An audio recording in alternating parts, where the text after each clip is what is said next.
সিলেটে পবিত্র রমজান মাসে সয়াবিন তেলের কৃত্রিম সংকট সৃষ্টি করা হয়েছে। বাজারে তেল না থাকলেও গোডাউনে মজুদ রাখা হয়েছে প্রচুর পরিমাণে তেল, যা পরবর্তীতে উচ্চ মূল্যে বিক্রি করা হচ্ছে।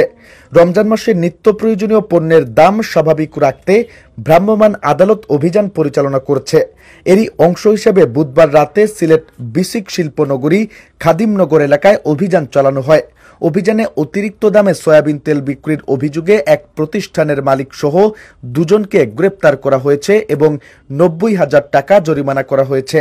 জানা যায়, খাদিমনগর এলাকার আরবি এডিবল ফুড প্রোডাক্ট প্রতিষ্ঠানটির সয়াবিন তেল নির্ধারিত মূল্যের চেয়ে বেশি দামে বিক্রি করছিল।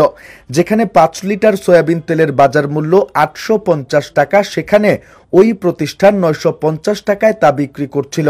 অভিযানের পূর্বে তারা কিছুটা দাম কমিয়ে 925 টাকা করলেও তেলের মূল্য এখনও বাজার দরের চেয়ে বেশি ছিল। প্রতিষ্ঠানটি তাদের ব্র্যান্ড তৃপ্তির মোড়কে এই দাম নির্ধারণ করেছিল। অতিরিক্ত দামে তেল বিক্রির অভিযোগে সিলেট জেলা প্রশাসনের ভ্রাম্যমাণ আদালত বুধবার রাতে অভিযান চালায়। অভিযান পরিচালনা করেন নির্বাহী ম্যাজিস্ট্রেট ও এনডিসি মোহাম্মদ ওমর সানি আকন।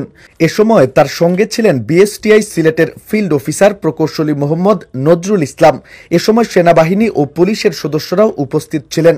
অভিযানে আরবি এডিবল ফুড প্রোডাক্ট প্রতিষ্ঠানকে 90,000 টাকা জরিমানা করা হয় এবং মালিক বদরুল ইসলাম সহ আরও একজনকে গ্রেপ্তার করা হয়। বদরুল ইসলাম সিলেটের মীরাবাজার আটপাড়া এলাকার বাসিন্দা, তবে গ্রেপ্তার অপর ব্যক্তির নাম পরিচয় জানা যায়নি। প্রশাসনের পক্ষ থেকে জানানো হয়েছে, রমজান মাসে ভোক্তাদের স্বাভাবিক দামে পণ্য সরবরাহ নিশ্চিত করতে বাজারে নজরদারি ও অভিযান অব্যাহত থাকবে।